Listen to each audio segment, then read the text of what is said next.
Hi, ഞാനൊരു കഥ പറയാം. ഒരിക്കൽ ഒരു വികൃതിയായ പയ്യൻ ഒരു പട്ടിയെ ഇങ്ങനെ കുത്തി വേദനിപ്പിച്ചുകൊണ്ടേയിരുന്നു. ഈ പട്ടി ഒരു രീതിയിലും റിയാക്ട് ചെയ്തില്ല.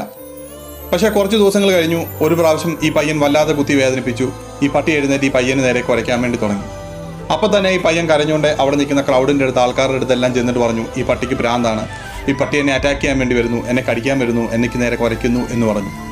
പക്ഷേ ഈ ഫുൾ സ്റ്റോറി അറിയാത്ത ഈ ക്രൗഡ് എല്ലാവരും കൂടി ഈ പട്ടിയെ കല്ലുകൊണ്ടെറിഞ്ഞ് കൊന്നു. ആക്ച്വലി അവിടെ സംഭവിച്ചത്, ആ പട്ടിയെ പ്രൊവോക്ക് ചെയ്ത ആ പയ്യൻ വിക്ടിമുമായി, റിയാക്ട് ചെയ്ത പട്ടി വില്ലനുമായി. ഇതിന് സൈക്കോളജിയിൽ റിയാക്റ്റീവ് അബ്യൂസ് എന്നാണ് പറയുന്നത്. നമ്മുടെ റിയൽ ലൈഫിൽ, നമ്മുടെ ജീവിതത്തിലും നമ്മുടെ സമൂഹത്തിലും ഇങ്ങനെയുള്ള ആൾക്കാരുണ്ട്. അവർ പ്രൊവോക്ക് ചെയ്യും. ഫോർ എക്സാമ്പിൾ നമ്മൾ പറയുവാണെങ്കിൽ, ചിലപ്പോൾ പിടിച്ച് രണ്ട് പൊട്ടിയിൽ കൊടുക്കേണ്ട കേസാണെങ്കിലും നമ്മൾ പ്രൈവറ്റായിട്ട് വിളിച്ചിട്ട് പറയുവാണ്, എടാവേ നീ കാണിച്ചത് തന്തയില്ലായ്മയായിപ്പോയി എന്ന് പറഞ്ഞിട്ടുണ്ടെങ്കിൽ ആ ഒരൊറ്റ വേർഡിനെ അവർ മാനിപ്പുലേറ്റ് ചെയ്ത് എല്ലായിടത്തും ചെന്ന് അവനെന്നെ തന്തയ്ക്ക് വിളിച്ചു എന്ന് പറഞ്ഞ് വിക്ടിം കാർഡ് കളിക്കാൻ വേണ്ടി തുടങ്ങും.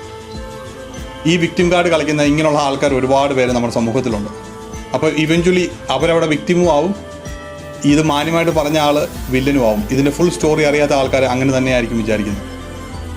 അപ്പം ഇങ്ങനെയുള്ള ആൾക്കാരുടെ അടുത്ത് നമ്മുടെ റിയാക്ഷനാണ് their biggest weapon. So when you react to these people, be careful.